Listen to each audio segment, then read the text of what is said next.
There we go. I like the way that our dinner party sort of clone scene bookends the season a little bit with the dream sequence from the first scene.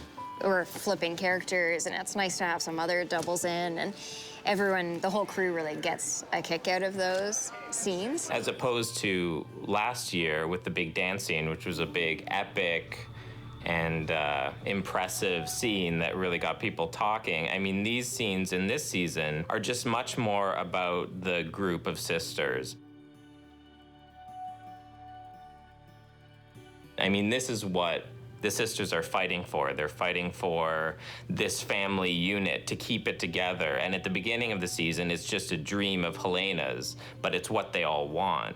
It was really interesting to explore each of the clones through Helena's eyes. Sarah's kind of really decked out into full kind of motorcycle leather girl, and Allison with her like pink skirt, and she's even more kind of the 50s housewife, and then Casima's get up is just amazing. There were some other ideas that I don't think came to fruition, but they really wanted to have, like, I think they wanted to have Donnie there at some point, but Helena's never met Donnie, so they wanted to have some random guy who had like a long blonde hair or something be Donnie in Helena's mind. So there were some really cool things that would have been awesome. The 301 four clone scene is actually interesting because there's no actual shot of all the four clones together. At most, we have a 3-clone shot, which is Sarah, Helena, and Allison in the background.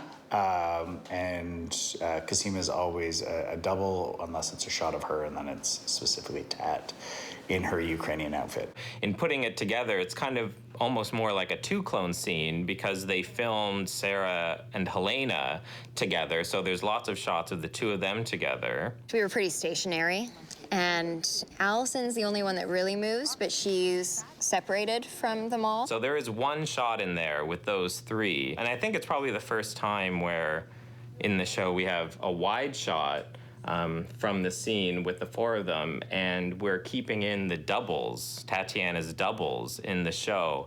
So I think this is the most clear we've ever seen their doubles, so hopefully the illusion is preserved and people don't notice that we haven't replaced Tatiana in this shot. The way that the scene is staged was simpler to do, harder to, it was tough to light. The biggest challenge was really actually the fact that it was all filmed on blue screen stage.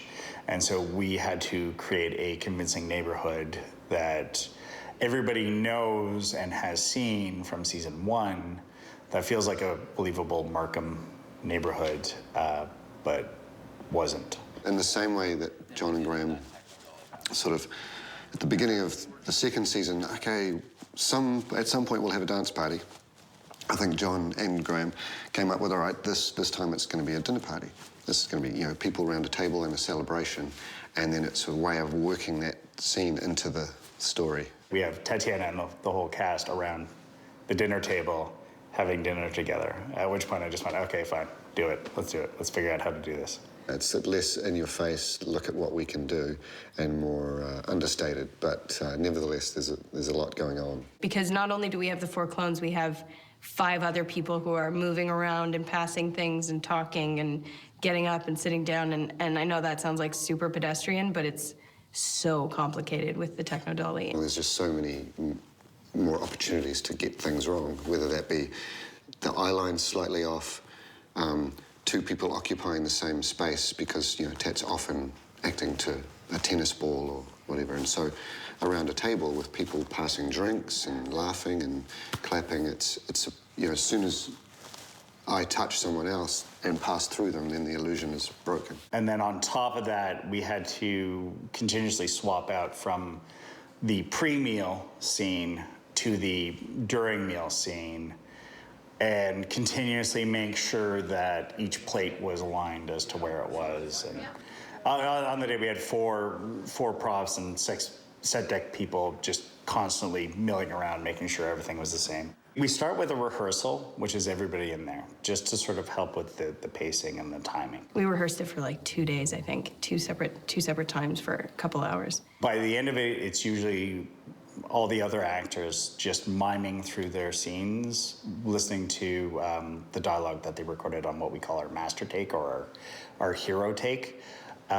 So they're listening to it being fed through earbuds. On one pass, an actor might actually be saying their dialogue, but then once that's recorded and established, then they're still in the scene as an eyeline, but they're just miming what they're supposed to be saying because they've already said it, because we'd already done their pass. We had to figure out where they were going to be as to how they're going to be interacting, what they're going to be passing over each other, if they're going to be passing over anything. In fact, we actually had a lot more clone gags, if you will, like they were going to be passing bread down the table and passing sugar. But on the day, it felt unnecessary, and in fact, all their interactions with each other was really what sold it. We had to lock those chairs down, but lock it in a way that people could still move and get up and around. So we'd created these little special grommets for the legs to fit in, to sort of, so that each time every person got up over 2 days, the chairs didn't move. The clone scene is shot entirely in bubbles. We had to snot tape every piece of soap down. Of course, I think the one area we didn't snot tape down, Christian, who plays Donnie, bumped into it, but that was okay. Oh yeah, at one point I had to come running around the counter with the phone, and I slipped on the floor because it was just kind of dusty and dry, and then I hit some weird wobbly, they had like this weird wobbly piece of the set that had a bunch of soap on it. I think that's the only part, because I didn't touch the dolly. Yeah, there's a lot of lockdown. I made sure not to stay away from the dolly and the tracking and everything like that, because they, like, if anybody moves that an inch, 2 days work just kind of go down the drain. It's so scary. It's so scary. Every time you watch someone walk over the tracks, you're like, ah. We used Donnie as kind of the bridge across it. He starts the opening scene, and he does similar to what we did with Felix the season before, where he sort of connects the clones. Initially, he sort of walks behind them, and then he walks between them all, serving wine. And it's just a little trick we use to make sure that they all feel interconnected. So, and then on top of that, I mean, Tat's amazing with her matching eye lines and looking at each other and timing out interaction, even if it's a little nod or a look or a wave that she always gives herself. It was a lot of like sitting at a table by myself talking to 9 people who weren't there, you know, or one person being in there, or, you know, 3 people being in. Tat's always talking to herself. The only one who felt normal sitting at a table and talking to herself was Helena. I was like, this is like what she probably did a lot of. So it didn't feel weird to be like looking at people and smiling who weren't, you know, and people who weren't there. My sister, and to Kira's little face. You know, I had Catherine there to play Sarah, and Allison and Bailey, our stand-in, jumped in and played Helena with this like total lack of fear and like totally committed to her. And Heidi came in, who was another one of our clone doubles. So it was like a rap party. It was basically the rap party. It has a very off-the-cuff feeling, which looks very effortless and very seamless, but you have to remember this was shot over multiple days, very technical, very precise, but it just seems like they're just riffing and having a good time. And so it was really, so in the edit, we accentuated how much there is overlap in the dialogue and that sort of thing to give it this very real feeling. I think it just took it up to another level entirely. And from what I've seen of the cut footage, it doesn't look like a clone scene. Like it just looks like a regular table scene, which is kind of wild. It's really intriguing to see this scene where we have Tatiana playing 4 versions of herself, but they're all talking over each other, they're all talking casually, and in the edit, that was one thing that we wanted to enhance, was to really just keep the naturalness of it and have people talk over each other. Something else we actually did that we'd never done before is we did ad-lib during a clone scene. On the first day, they were filming Allison and Donnie, and so they just launched an improv talking about Helena's babka cake and all these things. So, save room for the dessert too, because we have a very exciting babka cake. Is that what it is, Helena? Babka cake. Oh, great. It's a sort of Ukrainian traditional Meat thing. bread. Is meat it a bread. meat? Is it a meat stuffed bread? It must have some meat in it. Sounds interesting. Yeah. None of it was scripted, none of it was planned. Every take was different dialogue. And then the next day, Tatiana was playing Helena, and they selected one of the takes from Alice and Donnie, this just improv riffing. And then Tatiana inserted improv dialogue from Helena into her improv from the previous day. Babka cake, yes. Nice raisins.